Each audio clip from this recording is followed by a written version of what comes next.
Kita akan menyatukan hati kita. Kita mau berdoa bersama-sama. Kita minta supaya Tuhan hadir di tempat ini untuk memberkati saudara, memperlengkapi kita semua agar kita boleh menjadi umat yang layak di hadapan Tuhan. Sehingga ketika Tuhan datang kembali, kita percaya bahwa kita semua yang setia, yang mengasihi Tuhan akan Tuhan. Mari saudara kita tundukkan kepala. Bapa, kami mengucap syukur kepadamu.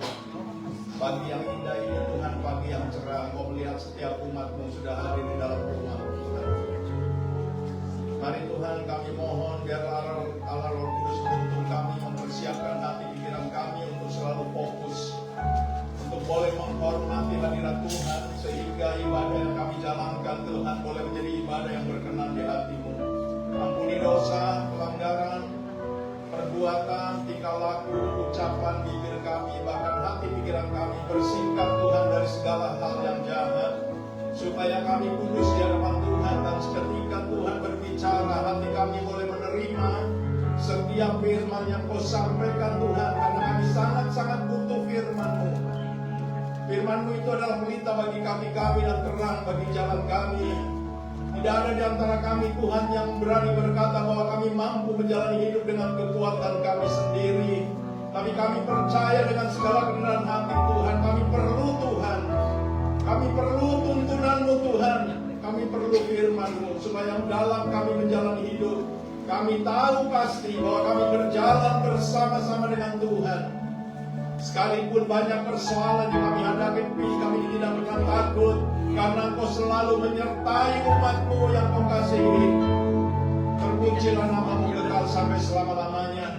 Bapa, hamba-Mu berdoa bagi para pelayan Tuhan yang ambil bagian dalam pelayanan mereka. Tuhan, urapi mereka, mulai dari worship leader, backup singer, pemain musik, kolektor, usher, backup, bahkan mixer Tuhan, guru-guru sekolah minggu, semua pelayan Tuhan yang ambil bagian. Tuhan, urapi hidup mereka, agar apa yang mereka lakukan, mereka tahu bahwa mereka tidak melakukannya untuk manusia, tetapi mereka melakukan untuk Tuhan, supaya pelayanan mereka boleh menjadi berkat bagi sesama.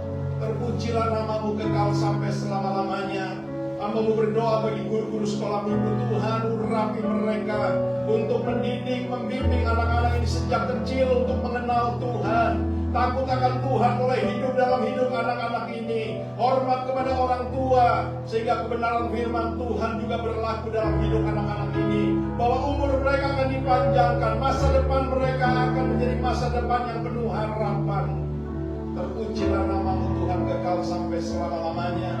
Hamba serahkan hidup hamba-Mu yang Kau akan izinkan menyampaikan isi hati-Mu kepada umat-Mu Tuhan, agar setiap umat-Mu boleh menangkap dan mengerti, melakukan firman, dan firman ini terus hidup dalam hidup mereka, sehingga mereka yakin bahwa mereka bisa tinggal di dalam Tuhan, dan firman Tuhan hidup dalam hidup mereka, sehingga hidup mereka semua bisa berbuah Tuhan, dan nama Tuhan dipermuliakan. Segala kuasa-kuasa roh jahat yang masih bercokol di dalam ruangan ini, aku perintahkan Kau keluar di dalam nama Yesus. Allah Roh Kudus, kami undang Engkau kuasai jalannya ibadah Tuhan, agar ibadah yang umat-Mu lakukan boleh menjadi satu ibadah yang memberkati hidup mereka, bahkan membuat mereka bisa bertumbuh di dalam pengenalan akan Tuhan. Terpujilah nama-Mu kekal sampai selama-lamanya.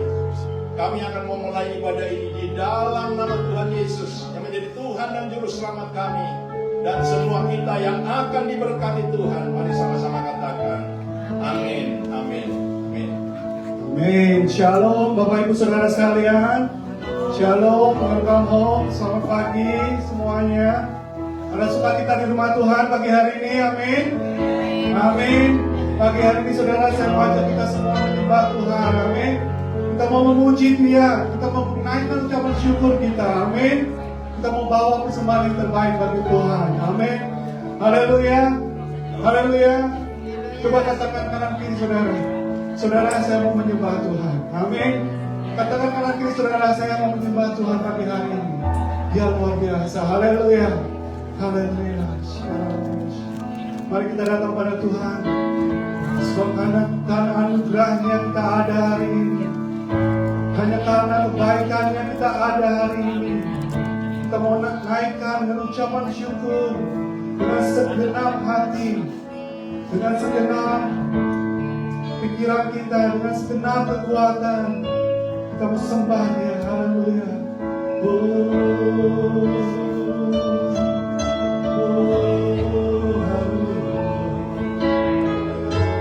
Terima kasih Tuhan. Terima kasih Yesus. Engkau baik.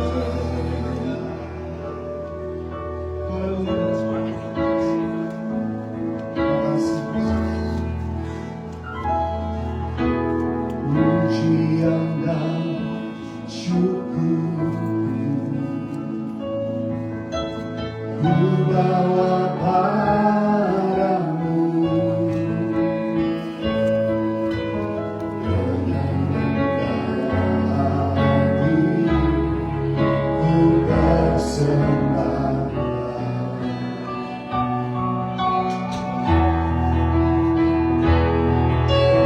Sadar bila ku ada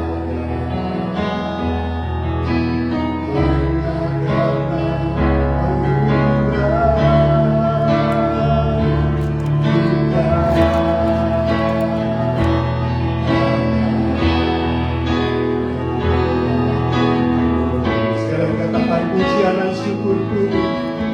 Haleluya. Pujian dan syukurku ku bawa padamu. Mari sama-sama katakan dengan rendah hati.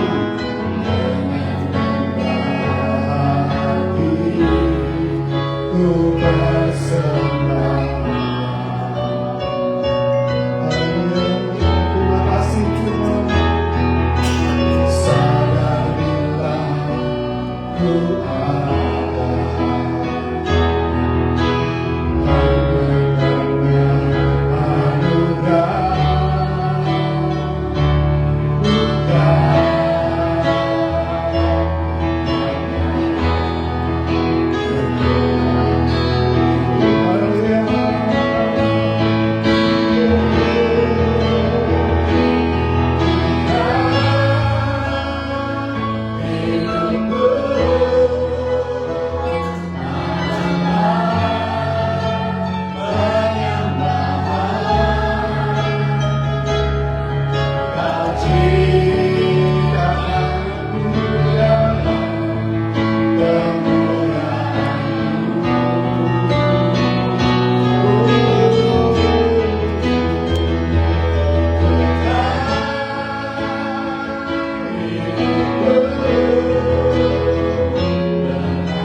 Saudara, cuma naikkan pujian ini sebagai pujian yang sungguh-sungguh keluar dari hati kita.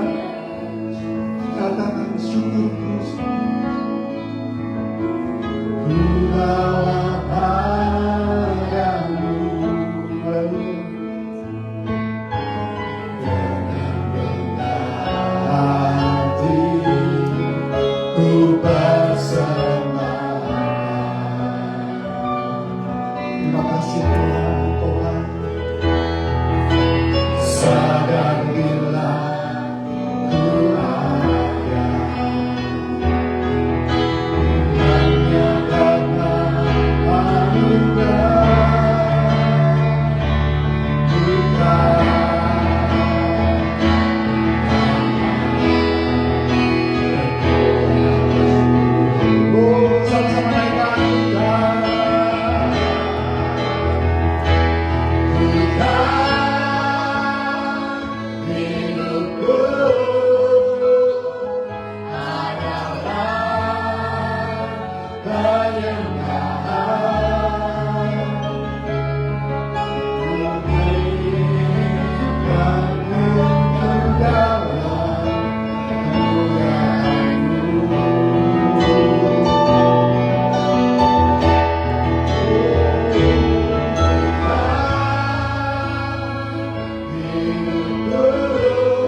di matamu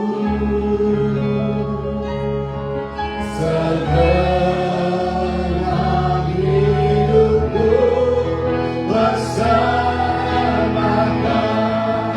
Mari kita semua yang berada di mana kita bangkit berdiri katakan hidupku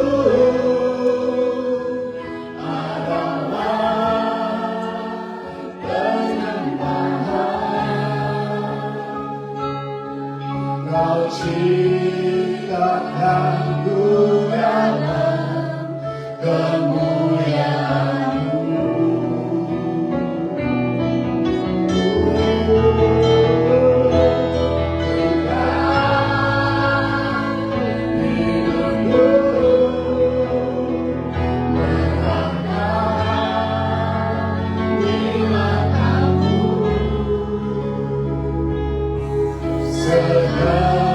Segenap hidupku bersama Kau.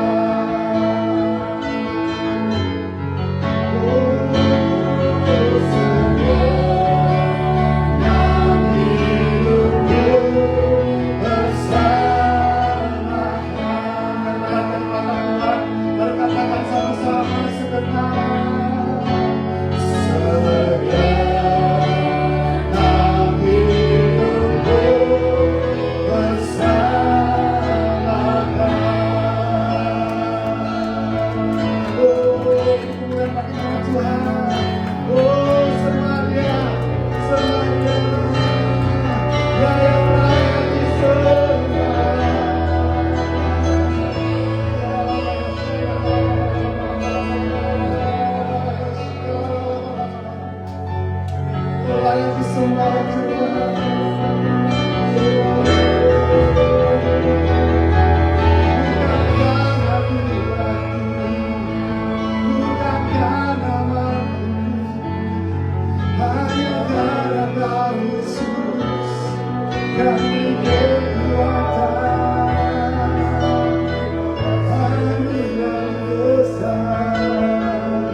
Naikkan masmurmu, naikkan pujianmu, angkat suaramu, saudara.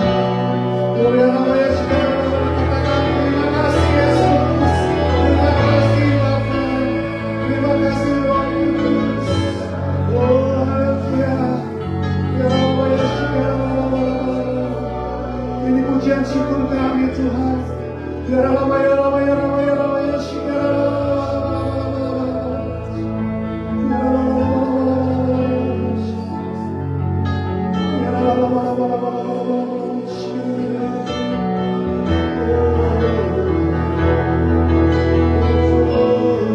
Kami tahu Tuhan penciptaan kami Tuhan untuk kemuliaan-Mu Tuhan. Kami mau Tuhan menyembah Engkau Tuhan seumur hidup kami Tuhan. Selama nafas kami masih ada Tuhan, kami menyembah Kau Tuhan.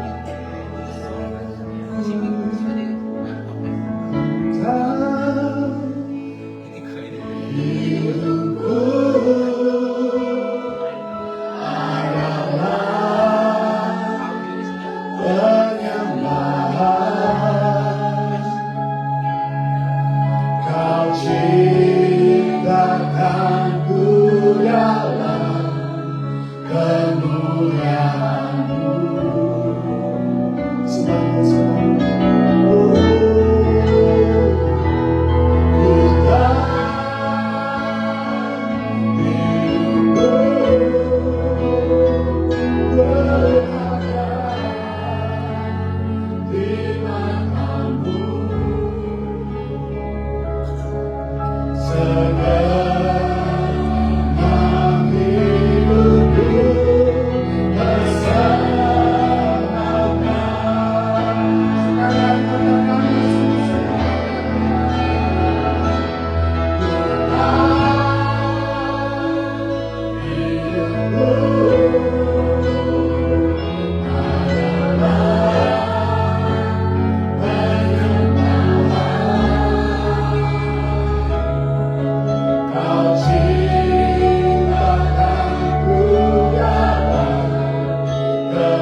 hidup Tuhan yang berkenan dan yang sempurna di hadapan Kau Tuhan.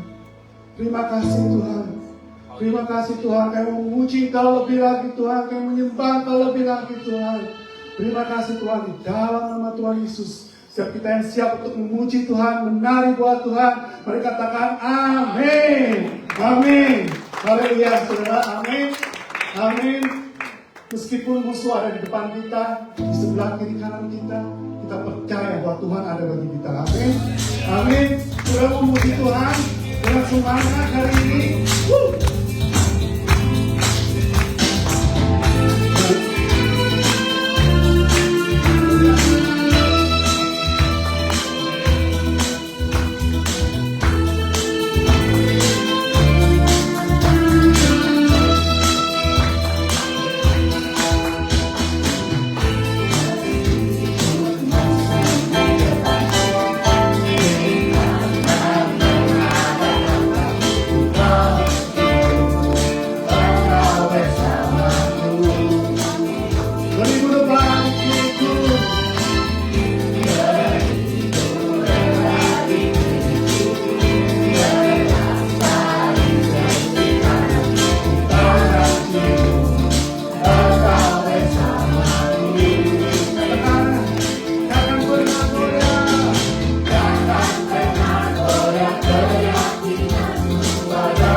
Haleluya.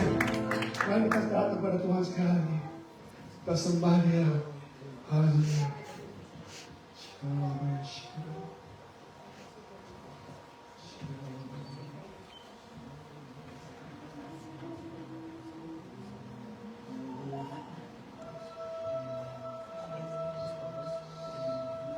Bapak kami mau datang padamu Tuhan. Kami masuk ruang Maha Kudus-Mu Tuhan. Kami sembah Kau Tuhan, berdiam Tuhan. Allah yang dahsyat Tuhan. Allah yang Maha Kuasa Tuhan. Allah yang Maha Kudus.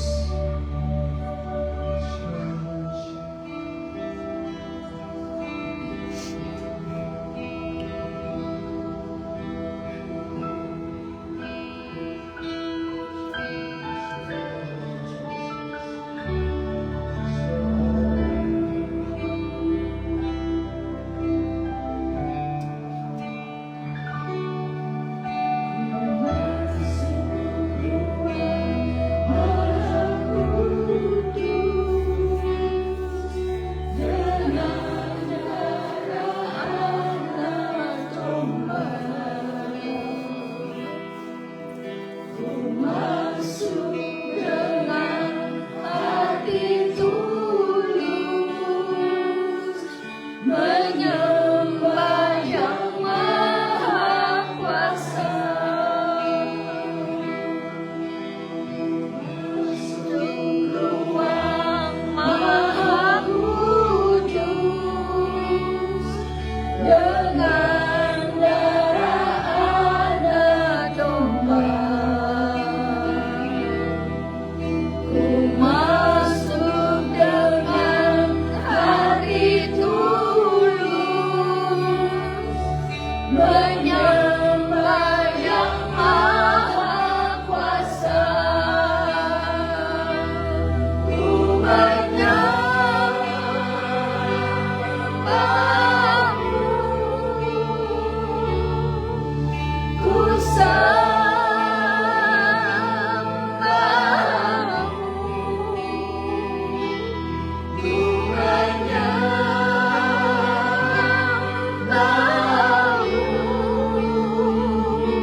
Sudah siap mendengar firman Tuhan? Amin. Pagi hari ini akan ada firman yang luar biasa. Amin. Haleluya. Saya persilakan.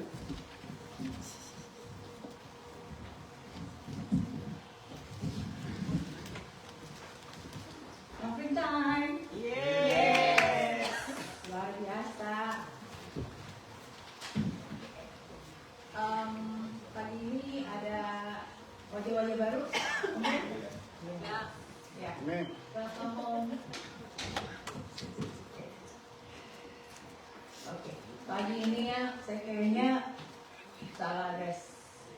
Ingin rupanya ya, dua. Tapi begitu tadi kita ada pujian penyembahan, langsung kayaknya hangat, bersemangat ya. Oke, itu semua karena saya. Oke, pagi hari ini saya akan membawakan message singkat yang saya berjudul Tuhan yang menyediakan. Mari kita baca dari 2 Korintus 9 ayat 10.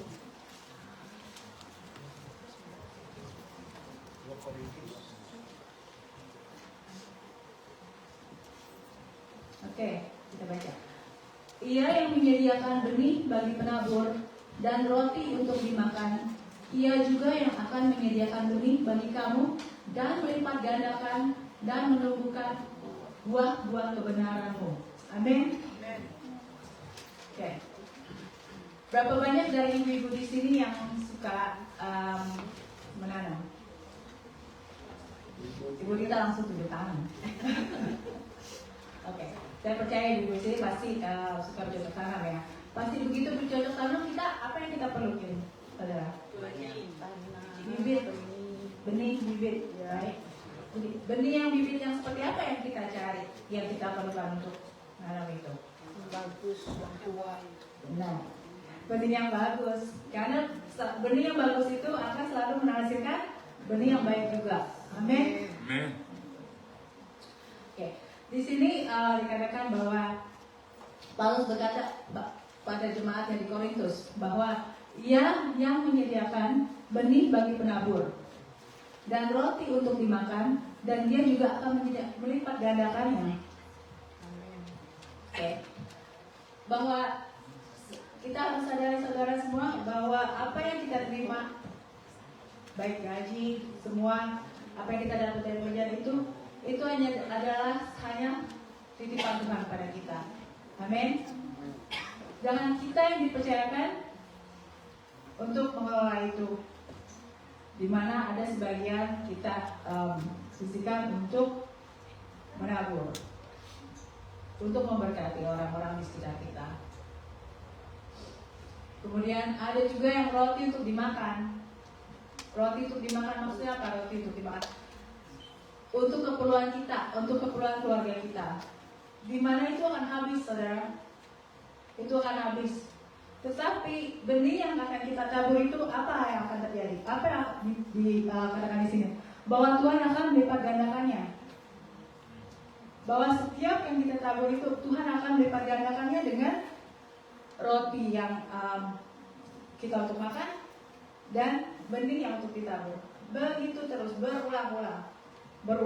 Seperti yang dikatakan di Kejadian 8 ayat 22, bahwa selama bumi masih ada, tidak akan berhenti musim menabur dan menuai. Amin. Oke. Kemudian di sini juga dikatakan bahwa Allah yang menyediakan itu akan melipat gandakan bukan untuk kita sendiri. Bahwa apa yang kita dapat itu adalah kita dapat menjadi suatu berkat untuk orang lain. Amin. Dan juga agar kita diajarkan di sini untuk selalu berbuah, dan untuk belajar dalam kebenarannya. Apa yang Tuhan ajarkan untuk kita. Oke. Jadi pertanyaannya pada kita, apakah kalau kita memberi itu kita akan merasa kekurangan? Seperti janji Tuhan, kita tidak akan pernah kekurangan. Amin. Oke. Mari kita angkat persembahan kita. Terima kasih Tuhan untuk pagi yang indah ini Tuhan. Engkau ya Tuhan, semua tangan Tuhan memberikan sukacita Tuhan. Terima kasih juga Tuhan, kalau Engkau menyediakan segala kebutuhan keperluan kami Tuhan Yesus. Kami berdoa Tuhan untuk Engkau jadikan kami semua penabur-penabur yang setia Tuhan. Di mana Engkau tempatkan kami Tuhan, biarkan kami menjadi berkat untuk semua di mana Engkau tempatkan kami Tuhan. Dan kami juga percaya Tuhan bahwa Engkau yang akan melipat gandakan dari semua apa yang telah kami berikan Tuhan Yesus. Terima kasih Tuhan untuk berkat-Mu Tuhan. Kami berdoa di dalam nama-Mu. Haleluya. Amin.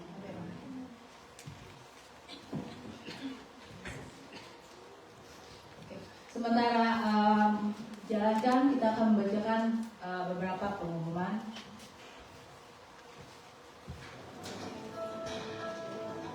Oke. Hari Senin sampai Jumat ada morning prayer melalui Zoom yang dipimpin oleh Bapak Gembala jam 8 pagi.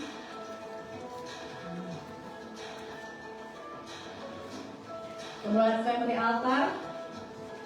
Kita ada 3 session ya. Jadi hari Selasa itu Good News jam 8 di tempat ini.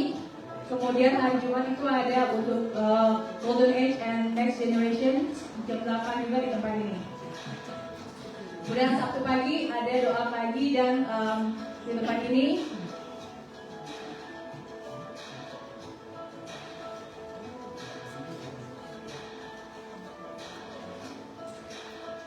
Yang dilanjutkan tadi dengan latihan musik. Kemudian yang untuk volunteer yang tergerak untuk mengikuti kegiatan-kegiatan gereja kita, untuk tim multimedia atau di lain departemen bisa untuk hubungi.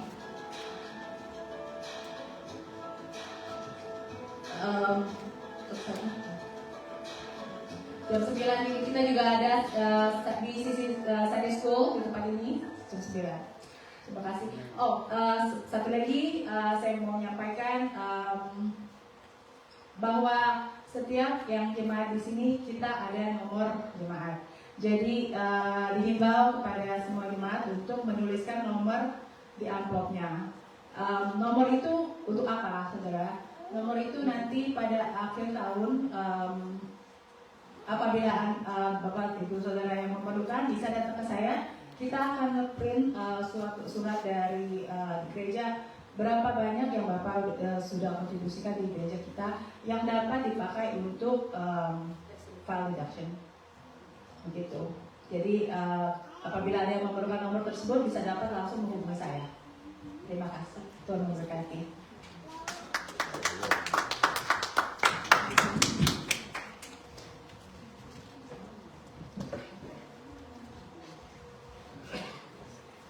Shalom.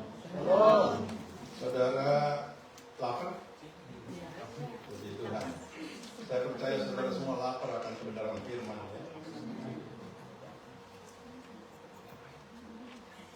Oleh sebab itu mari kita berdoa bersama-sama, kita minta supaya hati kita benar-benar ada urapan, ada jamahan Tuhan, sehingga firman yang Tuhan sampaikan saudara bisa terima menjadi satu kebenaran yang akan memerdekakan hidup kita semua. Bapa, kami mengucap syukur pagi hari ini mau melihat setiap umat-Mu Tuhan yang mengasihi Engkau.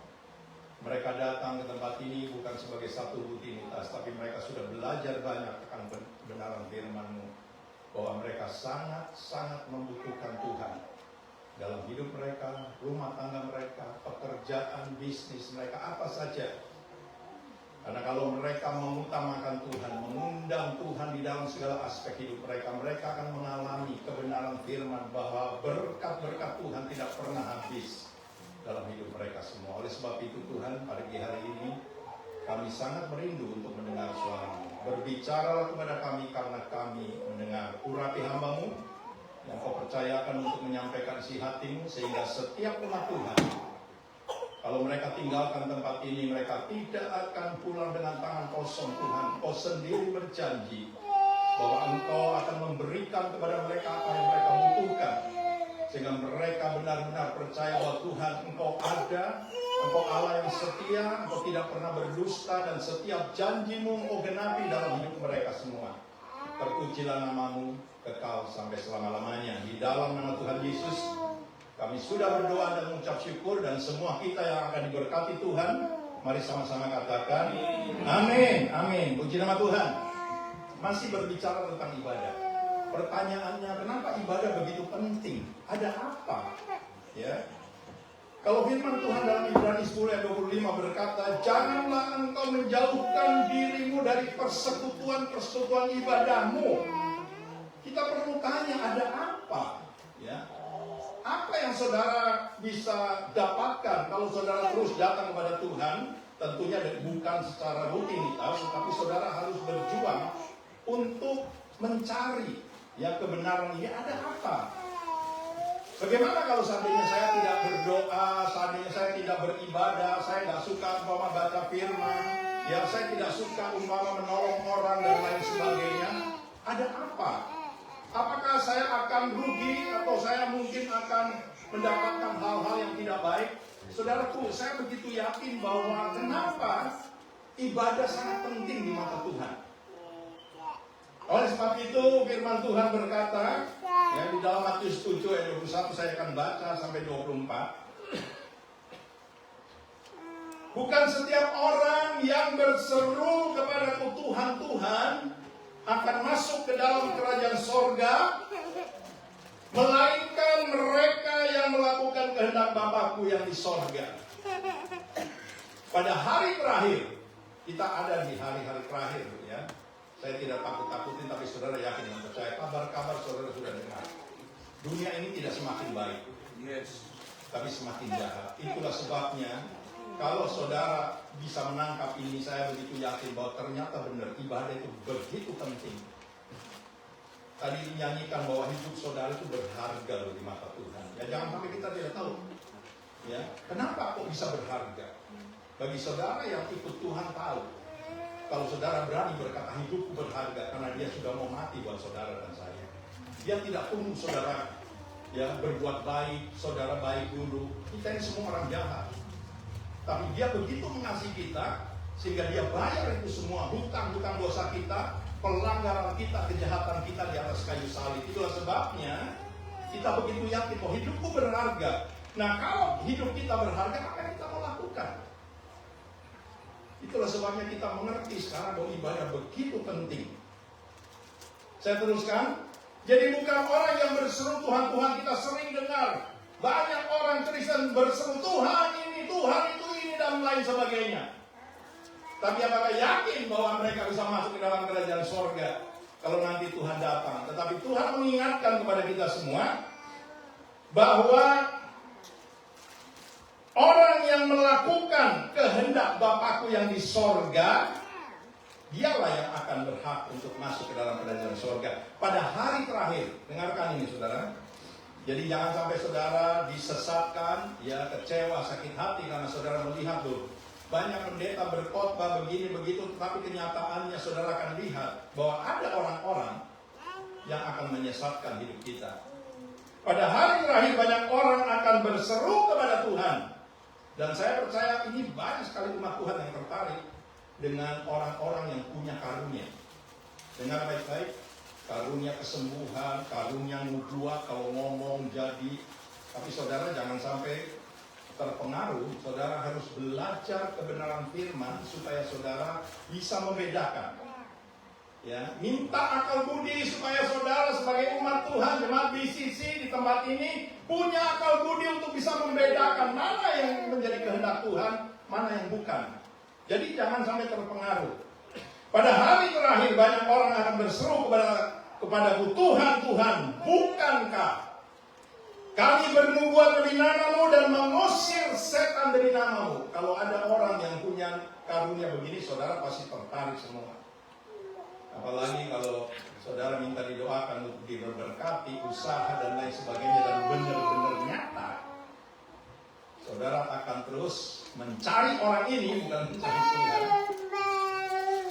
Jangan sampai hal ini menjadi satu hal yang jahat di mata Tuhan. Jadi bukankah kami bernubuat demi namamu dan mengusir setan demi namamu dan mengadakan banyak mujizat.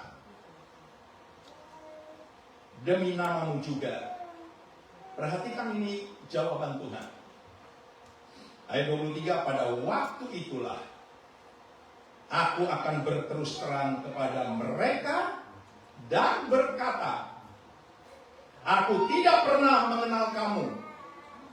Enyahlah daripadaku kamu sekalian pembuat kejahatan. Pertanyaannya, ini orang dipakai Tuhan, punya karunia, bernubuat. Kalau dia bernubuat jadi, kalau dia berdoa, tumpangkan tangan, orang sembuh. Ya, orang mati bisa bangkit, orang buta bisa melihat, orang timpang bisa berjalan. Ingat baik-baik, jangan sampai kita terpikat dengan orang yang punya karunia. Saya tidak bilang tidak boleh, tetapi pertanyaannya kenapa? Saudara baca ini, kenapa sampai Tuhan bilang aku tidak kenal kamu?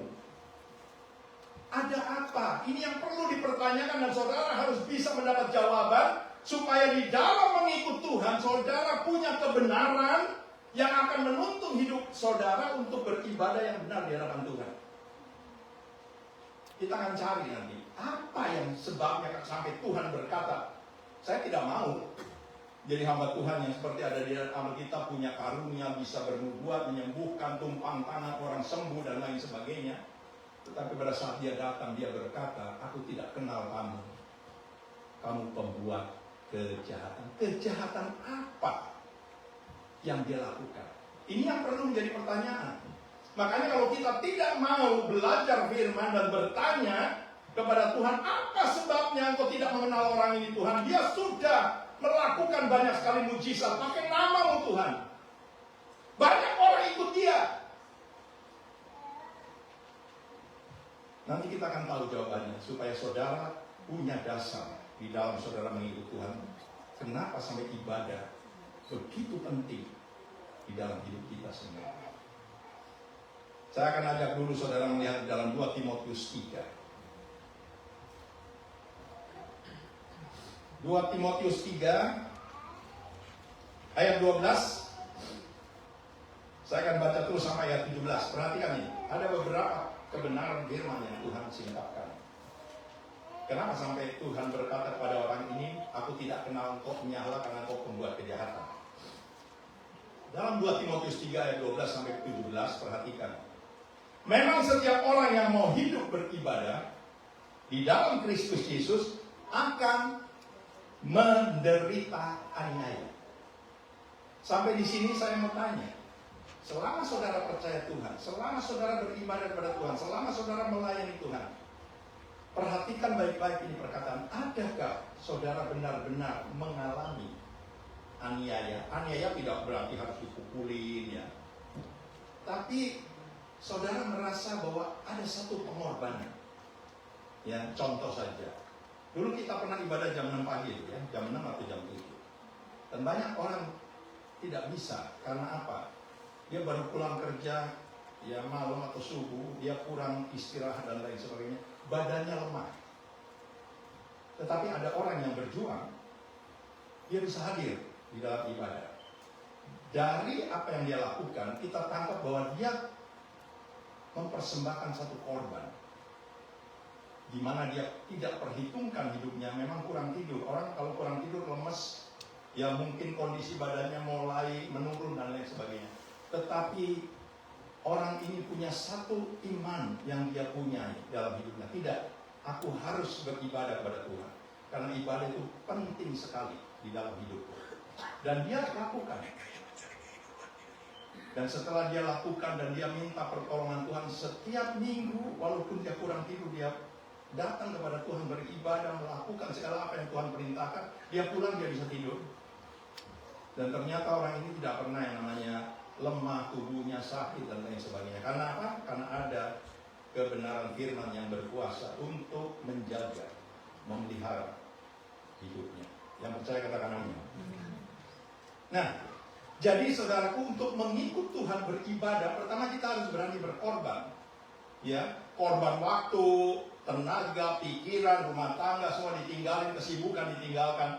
Ini satu hal yang saya berani berkata bahwa ini sangat menyenangkan hati Tuhan kalau saudara lakukan dengan hati yang tulus, bukan karena kepengen ketemu saya supaya saya tidak disinggung. Kalau ke gereja, firman Tuhan itu seringkali banyak anak Tuhan berkata firman itu menyinggung. Nanti kita belajar kenapa sampai ibadah begitu penting, ya. Nah, terusin dulu. Jadi dikatakan bahwa setiap orang yang mau hidup beribadah kepada Yesus Kristus, dia harus mau menderita. Dan saya sudah sampaikan penderitaan itu banyak.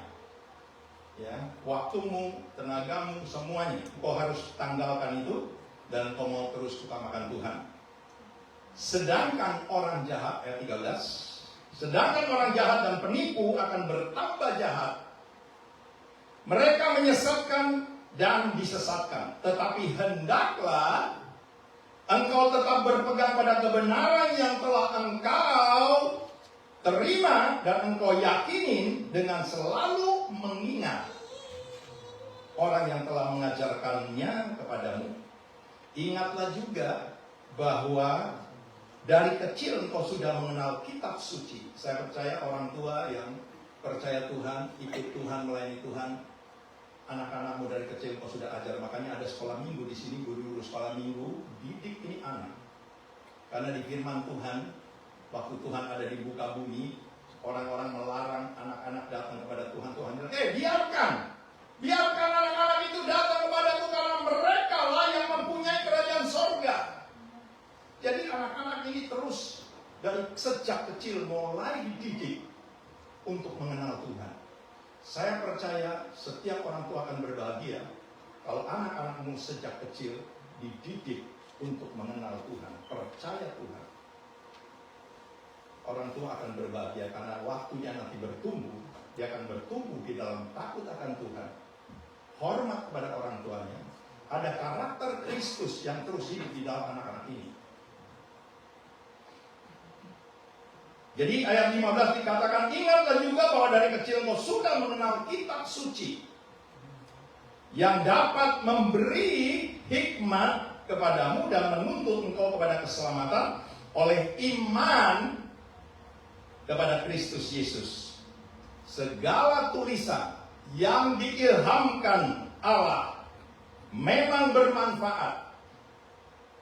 Tulisan yang diilhamkan, firman yang ditulis, yang dibaca, yang disampaikan, ini adalah tulisan yang diilhamkan Allah, memang bermanfaat untuk mengajar. Jadi firman itu disampaikan untuk mengajar, bukan untuk menghakimi, bukan untuk menyinggung perasaan. Saudara harus bisa tangkap. Itulah sebabnya betapa pentingnya kita datang kepada Tuhan.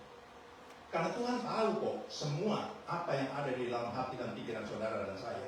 Apa yang menjadi pergumulan hidup saudara. Tuhan itu tahu. Saya belum tentu tahu apa yang ada di hati saudara, di pikiran saudara. Tapi Tuhan tahu. Itulah sebabnya segala tulisan yang diilhamkan Allah memang bermanfaat untuk mengajar, untuk menyatakan kesalahan, untuk memperbaiki kelakuan, dan untuk mendidik orang dalam kebenaran. 17, dengan demikian tiap-tiap manusia kepunyaan Allah diperlengkapi untuk setiap perbuatan baik. Dari ayat ini saya percaya saudara sudah bisa nangkap. Ternyata ibadah, kenapa sampai Tuhan bilang jangan kau menjauhkan dari persekutuan atau pertemuan-pertemuan ibadah. Di dalam ibadah dengan ada cara Tuhan untuk memperlengkapi hidup saudara dan saya, untuk menyatakan kalau kita itu salah dalam melangkah, dalam bertindak, dalam berbicara dan lain sebagainya.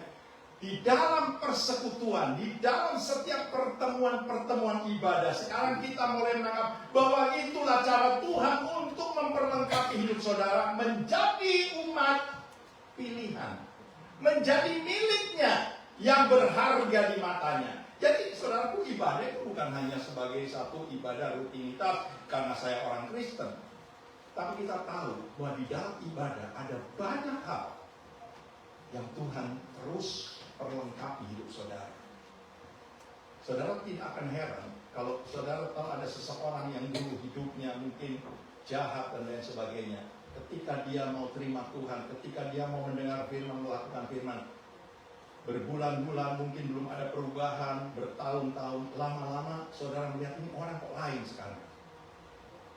Ketika orang ini mau terima Yesus sebagai Tuhan dan Juru Selamat, ada seorang penolong yang Tuhan berikan dalam hidupnya untuk menuntun orang ini. Saudara baca berapa lama Paulus untuk menyatakan dirinya supaya orang-orang Israel itu percaya kalau dia itu adalah pemburu-pemburu orang yang ikuti jalan Tuhan, ditangkap, dibunuh, dianiaya. Sekarang dia memberitakan Injil.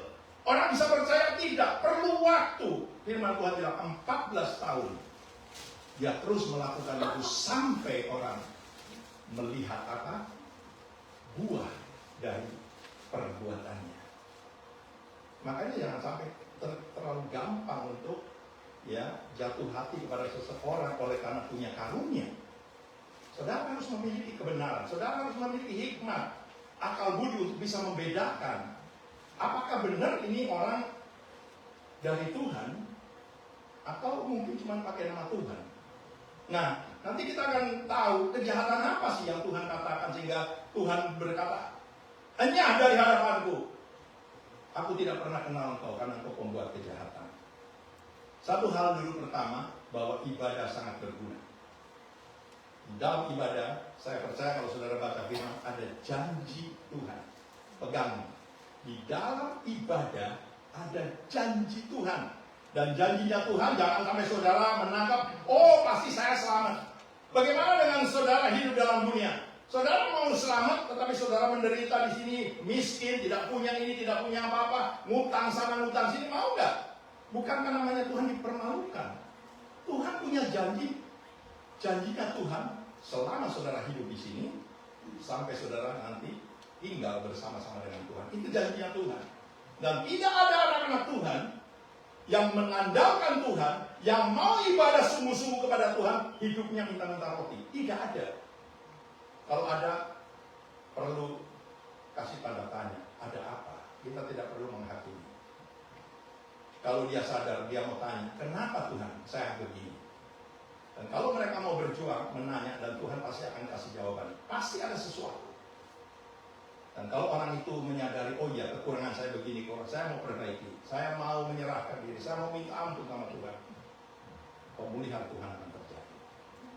Puji nama Tuhan.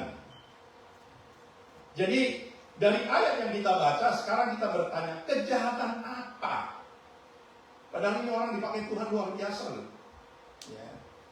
Jangan sampai saudara terus akhirnya nanti mundur, saya nggak mau pelayanan karena firman Tuhan berkata bahwa orang yang punya karunia bisa memimpin pujian, bisa main musik, bisa memberitakan firman Tuhan, Tuhan tidak akan kenal mereka. Jangan sampai salah menangkap. Nanti kita akan tahu apa sih yang membuat ini orang tidak dikenal Tuhan, padahal dia punya karunia luar biasa. Oke, saya akan ajak saudara baca dalam 1 Timotius. Kejahatan apa sih yang Tuhan lihat dan Tuhan tahu ada di dalam orang yang punya karunia? Kesembuhan, mujizat, nubuat, ya, orang mati bangkit, buta melek, timpang jalan, luar biasa. Apa orang tidak tertarik dengan itu? Banyak. Tetapi saudara dengar baik-baik. 1 Timotius pasal 6 ayat 9 dan 10. Perhatikan ini, kejahatan apa yang ada di dalam orang ini, di dalam Matius 7 ayat 21 sampai 23. Sampai Tuhan bilang, enyah daripada aku tidak mengenal kau karena engkau pembuat kejahatan. Saya akan baca, dengarkan baik-baik. Tetapi mereka yang ingin kaya, ingin kaya. Saudara dengar baik-baik. Saya tidak anjuri, saya tidak ajar saudara ikut melayani, saudara memberitakan firman karena saudara ingin kaya. Dengar baik-baik, Tuhan tidak suruh itu. Tetapi perhatikan, justru seringkali kekayaan yang kita cari pakai nama Tuhan, dengar, akan banyak menyesatkan orang. Dengar baik-baik. Makanya saya perlu saudara doain saya. Ya, jangan sampai saya menyampaikan ini firman, ini yang Tuhan ingatkan terus ada dalam hidup saya. Jangan sampai. Karena kalau sampai ada saudara tahu dan saudara kipas-kipas, dan saudara nempel di saya supaya saudara juga kebagian, Ingat, kita sama-sama masuk neraka loh. Tapi kalau saudara mengasihi saya dan saudara tahu ada sesuatu yang tidak benar, dan saudara mau datang dengan segala kerendahan hati dan mulai memberikan, Pak, ini kayaknya nggak benar, Pak.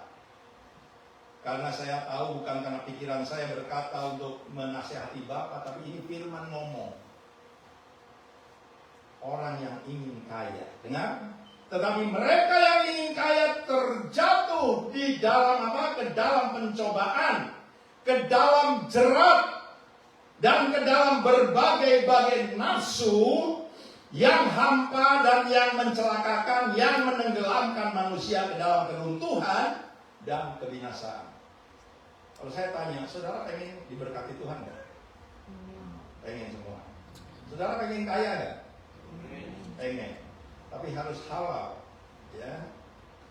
Jangan cari kekayaan pakai nama Tuhan untuk mengelabui banyak orang sehingga benar kau kaya dan kau bisa berkata ini semua datang dari Tuhan. Padahal saudara pakai nama Tuhan untuk saudara mendapat kekayaan. Tapi kalau saudara melakukan apa yang benar di mata Tuhan sehingga hidup saudara diberkati Tuhan, dan berkat itu bisa menjadi berkat bagi orang lain yang percaya, katakan amin. Bukan hanya untuk pribadi sendiri. Nggak enak sih didengarnya, ya. Tapi saya mau berkata, kalau saudara bisa alami itu, saya mau berkata engkau adalah anak-anak Tuhan yang hidupmu berbahagia, hidupmu berharga di mata Tuhan. Karena apa? Nanti kalau kita semua tutup mata ini, semua pasti akan tutup mata, cuma beda-beda waktu, ya, tidak bareng-bareng, kecuali di Gaza. Ya, semua kita akan tutup mata ini. Tapi saya mau beritahu, setiap anak Tuhan yang merasakan bahwa hidupnya berharga di mata Tuhan, ketika dia tutup mata, dia akan berkata, Tuhan, terima kasih. Mau memberikan kesempatan kepada saya untuk menjadi berkat bagi banyak orang. Engkau akan melihat buah yang aku hasilkan di dalam aku mengikut Tuhan, di dalam aku beribadah kepada Tuhan, di dalam aku melayani Tuhan. Dan saya percaya Bapa di sorga juga akan tersenyum dan berkata benar bahwa hidupmu berharga di mata Tuhan. Ayat 10. Ini yang membuat Tuhan tidak mengenal setiap orang yang pakai namanya Tuhan untuk mencari kekayaan, kehormatan, pujian, dan lain sebagainya. Kenapa sampai Tuhan berkata kepada orang-orang yang punya karunia, aku tidak mengenal engkau karena engkau pembuat kejahatan? Apa yang dia perbuat? Dengar ini. Karena akar segala kejahatan ialah cinta uang. Ternyata mamon itu punya kuasa luar biasa loh ya. Jangan sampai saudara berkata it's okay, ya, saya bisa kok mengendalikan. Ya, ada banyak, saya berani ngomong, ada banyak anak Tuhan lebih terikat dengan mamon daripada dia mengasihi Tuhan. Karena akar segala kejahatan ialah cinta uang, sebab oleh memburu uanglah beberapa orang telah menyimpang dari iman dan menyiksa diri dengan berbagai duka. Jadi ketika Tuhan mengusir itu orang, enyah dari hadapanku karena kau pembuat kejahatan, dia tidak membunuh orang, ya, dia tidak menganiaya orang, tetapi dia pakai nama Tuhan untuk mencari kekayaan. Ya. Dan ini, dengar baik-baik, ini adalah kejahatan yang banyak menyesatkan orang, karena semuanya pakai nama Tuhan. Oleh sebab itu saudaraku, tangkap ini firman. Dan kalau saudara diperhadapkan hal ini, saudara harus punya komunikasi dengan Tuhan. Tanya, benarkah engkau suruh saya untuk melakukan apa yang saya dengar dari hamba-hamba Tuhan yang kau pakai, atau kau suruh untuk berbicara? Kalau tidak, dengar, jangan saudara ikuti. Karena kalau saudara ikuti, saudara sendiri akan kecewa, tersesat, dan akhirnya tinggalkan Tuhan. Jangan. Jadi jelas yang pertama, ternyata ibadah begitu penting karena ada janji Tuhan di dalamnya. Ada pengajaran, ya, ada nasihat. Kalau kita salah, Tuhan nasihati, Tuhan tegur. Itulah pentingnya ibadah. Sekarang saudara tahu bahwa kenapa Tuhan berkata dalam Ibrani 10 ayat 25, janganlah kau menjauhkan dirimu dari persekutuan ibadahmu. Di dalam setiap persekutuan ada firman yang Tuhan sampaikan. Nah, jangan begini. Ini enggak baik, ini akan mencelakakan hidupmu. Jangan begitu. Dan kalau kita dengar, kita berkata, Tuhan terima kasih. Coba kalau engkau tidak berbicara, aku sudah jalani. Apa yang terjadi? Kita akan rugi, kecewa, sakit hati, dan akhirnya kebencian itu hidup dalam hidup kita. Sehingga ada banyak anak Tuhan tidak suka lagi dengan firman Tuhan. Karena dia berkata, ini cuma gombalin aja. Hati-hati loh. Ya, kita harus minta ampun sama Tuhan supaya kita bisa punya akal budi untuk bisa membedakan. Puji nama Tuhan.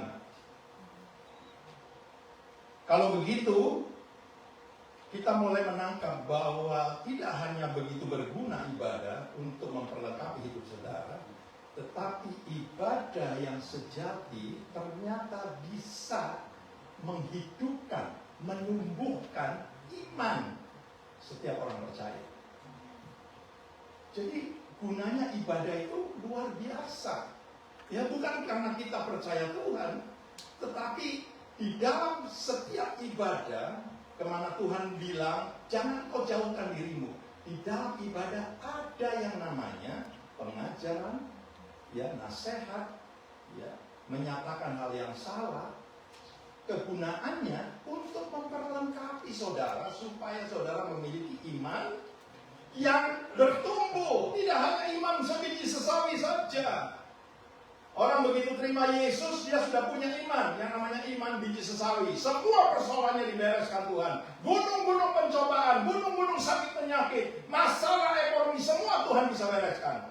Oleh karena punya iman biji sesawi. Tetapi masa sih kita mau tinggal di situ terus? Tidak, jangan. Itulah sebabnya Tuhan ajar kepada kita, ingatkan, ayo ibadah, ayo datang cari Tuhan. Karena Hosea berkata, carilah aku. Maka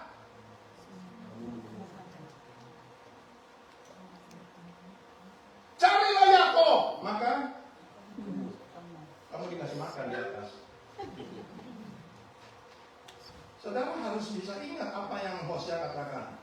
Carilah Tuhan, maka kamu akan yang kenceng dong. Ini sudah 3 loh generasi, next gen, senior, sama satu lagi apa? Youth. Harus ingat itu firman Tuhan. Tuhan bilang apa? Carilah aku maka kamu akan hidup. Matius 6:33 berkata apa? Carilah dahulu kerajaan Allah dan kebenarannya, maka semuanya akan ditambahkan. Jangan dibalik. Saya mau datang ibadah, saya mau datang ke gereja karena saya ingin diberkati Tuhan. Banyak anak-anak Tuhan akan kecewa dan tinggalkan Tuhan. Karena dibalik itu firman. Tapi kalau dia lakukan apa yang Tuhan katakan, maka dia akan hidup berbahagia. Sekarang kita mulai sadar bahwa betapa pentingnya itu ibadah. Ibadah itu bisa menumbuhkan iman. Iman dari iman sebiji sesawi menjadi iman yang sebesar itu sampai Tuhan terheran-heran. Coba kita buka Lukas. Lukas 10. Lukas 7 ayat 1 sampai 10 saya baca cepat saja. Dan saudara tangkap bahwa ternyata di dalam ibadah saudara kalau yakin dan percaya, saudara mulai diajar Tuhan menjadi anak sekolah yang naik kelas, tidak ngendok terus. Ya. Lukas pasal yang ke-10, 7 ayat 1 sampai 10 saya akan baca, dengarkan baik-baik, cepat saja. Oke. Setelah Yesus selesai berbicara di depan orang banyak, masuklah ia ke dalam Kapernaum. Di situ ada seorang perwira yang mempunyai seorang hamba yang sangat dihargainya. Perwira punya hamba yang sangat dihargainya. Tuhan punya saudara sebagai miliknya yang sangat berharga di matanya. Amin. Dengar ini. Di situ ada seorang perwira yang mempunyai seorang hamba yang sangat dihargainya. Hamba itu sedang sakit. keras dan hampir mati. Kalau perwira ini tidak takut sama Tuhan, dia bilang, kamu kan orang percaya, berdoa, nanti kan Tuhan sembuhin. Tidak loh. Ini perwira di Kapernaum tidak ngomong begitu. Ayat 3, ketika perwira itu mendengar tentang Yesus, ia menyuruh beberapa orang tua-tua Yahudi kepadanya untuk meminta. Siapa yang pernah dengar kata minta? Tuhan ajar kita, minta, maka kamu akan cari, maka kamu akan ketuk pintu, maka pintu akan dibukakan bagimu. Ya, itu harus saudara terus perkatakan, dan itu akan menumbuhkan iman saudara. Ketika perwira itu mendengar tentang Yesus, dia menyuruh beberapa orang tua-tua Yahudi kepadanya untuk meminta supaya ia datang. Ya, ia datang dan menyembuhkan hambanya. Gak salah ini. Waktu dia minta, menyuruh orang supaya Yesus datang menyembuhkan hambanya. Mereka datang kepada Yesus dan dengan sangat, ini tua-tua loh. Dia kenal ini laskar atau perwira di Kapernaum. Kenapa dia kenal? Karena ada sesuatu yang dia lakukan. Dengar ini. Mereka datang kepada Yesus dan dengan sangat mereka meminta pertolongannya. Katanya, ia layak engkau tolong. Kata ia ini menuju kepada perwira Kapernaum. Ia layak engkau tolong Tuhan. Ya.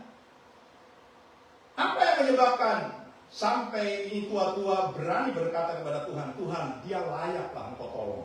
Ya. Katanya, ia layak engkau tolong sebab ia mengasihi bangsa kita dan dialah yang menanggung pembangunan rumah ibadat kami. Ini perwira punya hati benar-benar cinta Tuhan, mau berkorban. Ya, bukan buat manusia, tapi buat rumahnya Tuhan. Lalu Yesus pergi bersama-sama dengan mereka ketika ia tidak jauh lagi dari rumah perwira itu menyuruh sahabat-sahabatnya untuk mengatakan kepadanya. Berubah ini. Tadinya dia menyuruh tua-tua untuk Tuhan Yesus datang ke rumahnya menyembuhkan hambanya. Karena tua-tua bilang, Yesus, Tuhan, dia layak kau tolong. Dan ketika dia dengar bahwa Tuhan berjalan menuju ke rumahnya, dia menyuruh lagi, ya, hamba-hambanya mengatakan kepada Tuhan. Begini, dia menyuruh sahabat-sahabatnya untuk mengatakan kepadanya, Tuhan, janganlah bersusah-susah, sebab aku tidak layak menerima Tuhan di dalam rumahku. Kelihatannya kalau sampai kalimat ini kita stop, bingung kita ya. Tadinya minta tolong supaya Tuhan datang menyembuhkan hambanya. Kok tahu-tahu berubah, sekarang gak usah datang lah. Karena aku tidak layak menerima Tuhan di dalam rumahku. Tetapi ada hal yang ketika saya baca ini luar biasa.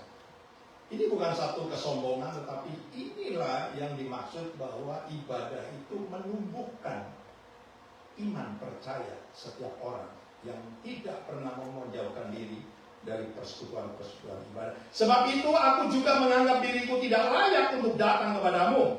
Tetapi, tangkap ini ya. Tetapi apa yang dikatakan oleh perwira ini kepada Tuhan? Tetapi katakan saja sepatah kata. Sampai di sini saya potong dulu. Selama saudara ikut Tuhan, pernah saudara berani berkata, cukup Tuhan, katakan, maka itu akan jadi. Saya tidak tahu berapa lama, tergantung dari setiap kadar iman dari setiap kita. Kita punya iman beda-beda ya. Tapi kalau saudara mau terus belajar, mau berjuang, terus mendekatkan diri kepada Tuhan, dan saudara belajar bahwa ternyata benar di dalam ibadah ada pengajaran, ya, ada nasihat, ada pemulihan, dan ada peningkatan. Tidak ada orang anak sekolah itu selama kelas 1 sampai kelas 6 itu tidak pernah naik-naik gitu. Dia mau terus belajar, orang tuanya mengingatkan, ada PR nggak, ada ini, belajar terus dari SD naik SMP, SMA, bahkan fakultas, akhirnya dia menjadi dosen. Dan ini semua berlaku di dalam hidup pembinaan kita kepada Tuhan. Karena Tuhan pernah berkata, seorang hamba tidak akan lebih daripada Tuhannya. seorang murid tidak akan lebih daripada gurunya. Tetapi apabila murid itu menyelesaikan sekolahnya, artinya tamat, selesai benar, bukan nyogok untuk dapat sertifikat, tapi benar-benar selesai dengan perjuangan yang luar biasa, maka firman Tuhan berkata murid itu akan menjadi sama dengan gurunya. Ini bukan satu perkataan cuma dongeng, tapi kerinduan Tuhan. Kenapa saudara supaya tidak menjauhkan diri dari persekutuan ibadah? Karena di situ Tuhan mau perlengkapi saudara. Akhirnya kita akan menjadi apa? Serupa dan segambar dengan Dia. Dan pada akhirnya kita bisa tinggal bersama-sama. Puji nama Tuhan terus. Sebab aku ini tidak menganggap diriku layak untuk datang kepadamu, tetapi katakan saja sepatah kata, maka hambaku itu akan sembuh. Dan dia mulai merendahkan diri, berkata kepada Tuhan yang membuat Tuhan terheran-heran. Dengarkan ini ayat 8. Sebab aku sendiri seorang bawahan, padahal dia perwira. Dan di bawahku ada pula prajurit. Jika aku berkata kepada salah seorang prajurit itu pergi, maka ia pergi. Dan kepada seorang lagi datang, maka ia datang. Ataupun kepada hambaku, kerjakanlah ini, maka ia mengerjakannya. Saudaraku, ketika ini perwira membuat satu pernyataan bahwa dari kata-katanya dia sangat dihargai loh, sama bawahannya, sama hamba-hambanya, sama orang-orang yang ada di sekitarnya. Wow. Saya percaya saudara juga bangga ketika saudara berkata kepada teman, sahabat, mengatakan sesuatu dan dia dengar dan dia lakukan. Senang nggak? Senang nggak? Atau lagi mabok dia? Saudara kalau dengar begitu, ngomong sama teman yang saudara kasih, cintai atau sahabat, dan dia punya action begitu, saudara kan gimana? Pasti geleng-geleng kepala kan? Apalagi kata-katanya yang keluar sangat menyakitkan. Nah, kalau hidup kita di dalam kita mengikut Tuhan begitu, kita punya sikap di hadapan Tuhan, ingat, jangan sampai kita tidak tahu bahwa hatinya Tuhan sakit. Ya, oleh karena kita tidak mau mendengar dan melakukannya. Tetapi ketika ini perwira menyatakan kepada Tuhan begitu, sampai akhirnya dikatakan di ayat yang 9. Dengarkan ini, apa reaksi Tuhan Yesus ketika mendengar seorang perwira berkata begitu.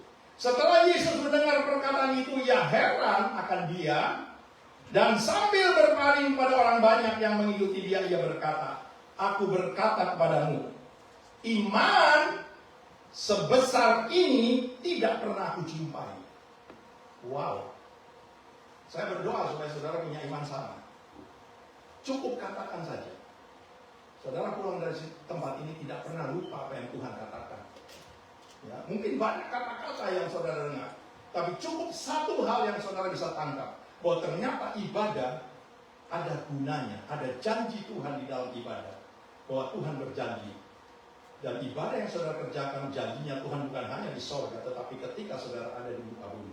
Yang percaya katakan amin. Jadi Tuhan itu terheran-heran mendengar perkataan seorang perwira. Dan Tuhan berkata, iman sebesar ini tidak pernah kutemui di dalam Israel, di dalam umatnya sendiri. Ya. Dan setelah orang-orang yang disuruh itu kembali ke rumah, didapatinya hamba itu telah sehat kembali. Jadi tangkap, di dalam setiap persekutuan, di dalam setiap ibadah. Kenapa sampai saudara mau terus datang kepada Tuhan mencari? Karena ada janji Tuhan. Ada pertumbuhan iman.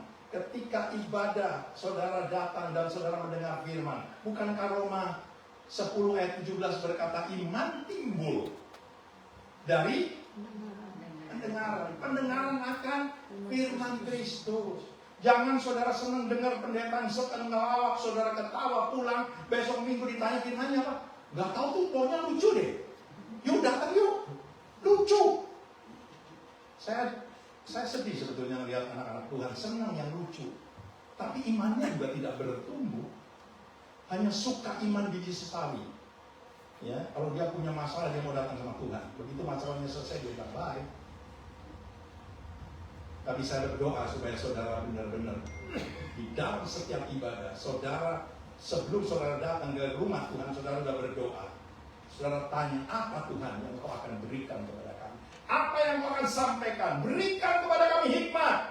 pengertian, akal budi, supaya kami bisa menangkap, supaya kami bisa membedakan mana yang berkenan di hatimu dan mana yang tidak. Jangan bilang oke lah, kita kan manusia lagi. Jangan. Jadi sekarang kita tahu bahwa ternyata kejahatan itu adalah ketika orang pakai nama Tuhan, ikut Tuhan hanya ingin memburu mamon. Ya. Tetapi sekarang kita tahu bahwa ibadah itu menumbuhkan iman, percaya kita. Kenapa ibadah begitu penting? Kalau saudara mengalami pertumbuhan iman, imanmu mulai naik, bukan hanya sebesar biji semari, tapi iman sebesar itu, dan nanti saudara akan mencapai yang namanya iman yang terakhir, iman yang bisa mengalahkan dunia. Karena tanpa iman, Ibrani 11 ayat 6 berkata, tanpa iman tidak ada seorang yang bisa datang kepada Bapa. Jadi saudaraku, sekarang kita tahu, kita setiap kali datang beribadah, kita perlu periksa hati kita, pikiran kita, iman kita. Kalau kita mempunyai iman seperti perwira Kapernaum ini, saya begitu yakin saudara akan punya gairah, ya. Saudara akan dipenuhi oleh roh yang bergairah, menyala-nyala untuk mencari Tuhan, melayani Tuhan, memuji Tuhan, melakukan setiap apa yang Tuhan katakan. Bukan karena terpaksa, bukan karena didorong-dorong orang, tidak. Saya percaya kalau saudara bisa menangkap ini firman, saudara akan menjadi umat pilihan Tuhan yang berharga di mata Tuhan. Dan orang-orang yang sungguh-sungguh mau terus beribadah dan tidak pernah menjauhkan dirinya dari persekutuan ibadah, saudara akan bisa melihat hidup orang-orang yang demikian. Dia punya komunikasi dengan Tuhan luar biasa. Ya. Ketika dia berseru, padahal tadi dikatakan, bukan orang yang berseru-seru kepada namaku Tuhan, Tuhan masuk surga, tapi orang yang melakukan kehendak Bapakku. Orang yang terus mau beribadah, mencari Tuhan, mendapat banyak, menerima banyak kebenaran firman Tuhan yang hidup dalam hidup umat Tuhan, akan berubah hidupnya. Ketika dia berseru sama Tuhan, Tuhan tidak jauh seperti kepada orang yang punya karunia. Tidak. Tuhan akan mendengar dan menjawab. Tutup di dalam 2 Tawarik. Coba kita buka, ini orang yang tidak pernah menjauhkan diri dari persekutuan ibadah mereka. Ya, ketika mereka benar-benar mengasihi Tuhan, mereka akan menikmati, ya, semua apa yang Tuhan janjikan dalam hidup mereka. Saya akan baca ini sebagai ayat yang terakhir. 2 Tawarik 7 ayat 12-20, cepat. Ini orang-orang yang terus diperlengkapi, sehingga ketika dia berseru kepada Tuhan, Tuhan tidak bilang aku tidak mengenal kamu, tetapi perhatikan ini. Ayat 12, dengarkan. Kemudian Tuhan menampakkan diri pada Salomo pada malam hari dan berfirman kepadanya, telah ku dengar doamu. Saya percaya kalau jemaat BCC terus punya komunikasi dengan Tuhan, dan ketika dia berdoa, Tuhan mendengar doa saudara dan pasti Tuhan menjawab. Tuhan tidak mendengar dan diam aja, tapi Tuhan mendengar dan menjawab. Telah ku dengar doamu dan telah ku pilih tempat ini bagiku sebagai rumah persembahan.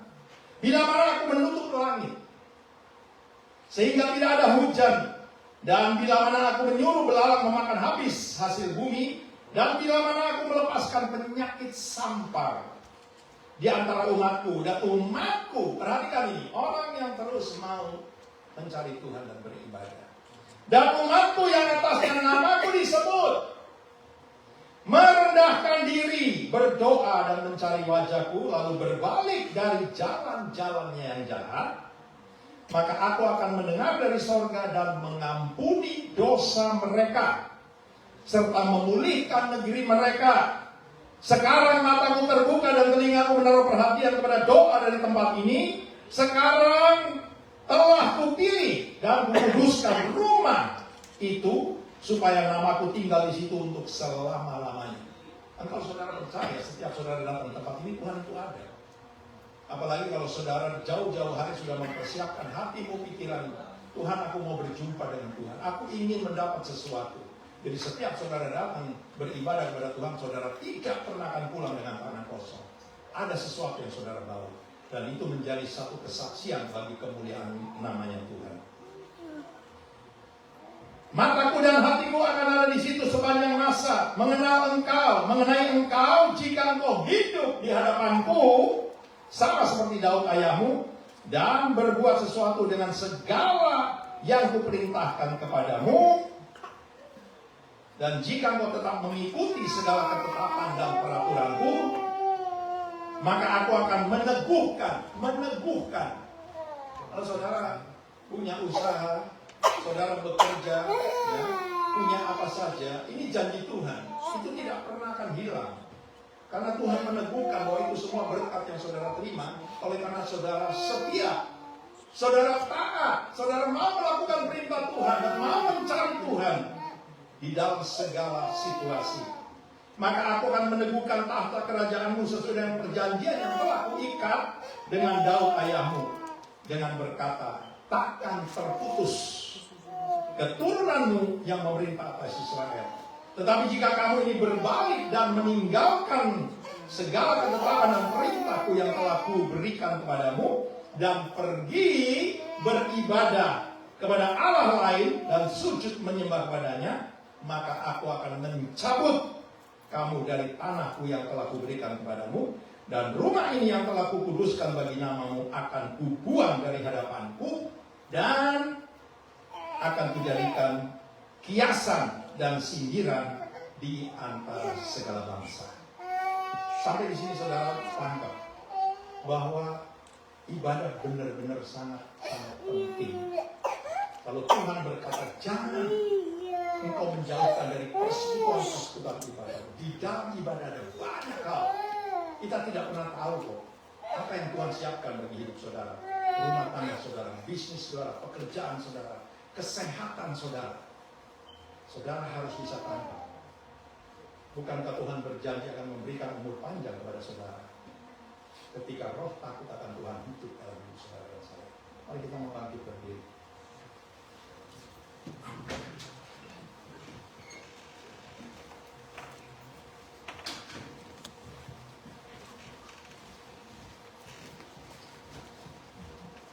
Kita menyanyi satu pujian, betapa hatiku mencintai Tuhan.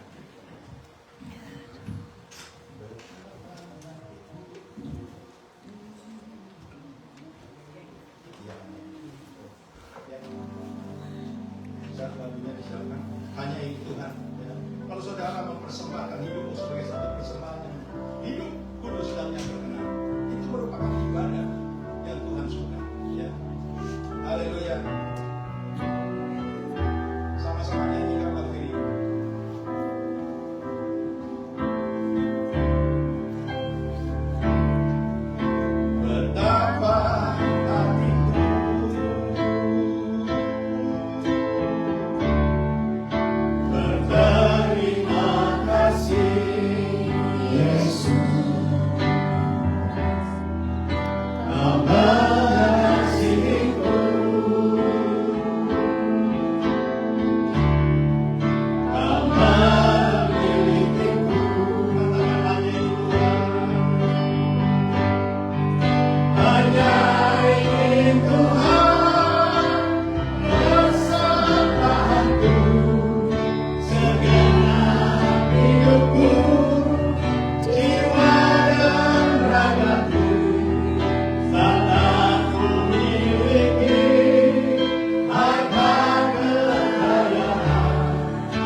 berkata, berbahagialah orang-orang yang mati di dalam Tuhan. Karena apa? Karena mereka sedang beristirahat. Setiap orang yang bekerja dalam istirahat, kalau dia benar-benar bekerja, kalau dia luntang-lantung saja, engkau tidak pernah akan mendapatkan yang namanya istirahat. Tapi kalau engkau bekerja dan hidupmu dipakai oleh Tuhan, maka ketika kau tutup mata, kau berkata, terima kasih Tuhan, aku tidak pernah sia-siakan waktu yang kau berikan. Walaupun hanya sedikit, walaupun hanya sementara, tapi aku bahagia ketika aku melihat hidupku berharga, ya, untuk kemuliaan nama Tuhan. Hidupku berguna bagi sesama, dan itulah yang kita mau cari. Hanya ini Tuhan bersama. Terima Tuhan bersama. Pakailah hidupku sebagai alat seumur hidupku. Sekali lagi katakan, hanya ini Tuhan permohonanku. Hanya ini Tuhan permohonanku. Terima Tuhan persembahanku. Pakailah hidupku sebagai alat seumur hidupku. Saudaraku, saya kasih 30 detik. Saudara renungkan kembali apa yang Tuhan katakan. Tangkap itu. Dan saudara buat satu komitmen yang Tuhan. Saya tidak pernah akan menjauh dari setiap persekutuan atau pertemuan-pertemuan ibadah yang engkau lakukan, karena aku tahu ada janjimu di situ. Dan aku mau kejar itu janji supaya aku bisa menerimanya. Saudara yang Tuhan kasih, angkat kedua tanganmu. Saudara-saudaraku, jemaat di sisi yang dikasih Tuhan, pulanglah. Terimalah berkat Allah Bapa kita di sorga, serta kasih sayang dari anaknya Yesus yang menjadi Tuhan dan Juru Selamat saudara dan saya, dan persekutuan bersama Allah Roh Kudus yang terus akan mengajar, membimbing, memberitahu, bahkan menyingkapkan setiap rahasia kebenaran mulai pagi ini sampai Tuhan Yesus datang kembali. Dan Tuhan berjanji, Tuhan akan datang kembali untuk menjemput saudara dan saya. Dan Tuhan akan membawa kita semua untuk masuk ke dalam kerajaan-Nya yang mulia. Dan di sanalah kita akan tinggal bersama-sama dengan Tuhan sampai selama-lamanya. Semua kita yang sudah dilawat diberkati Tuhan. Mari sama-sama katakan amin, amin, amin. Shalom. Tuhan memberkati kita semua.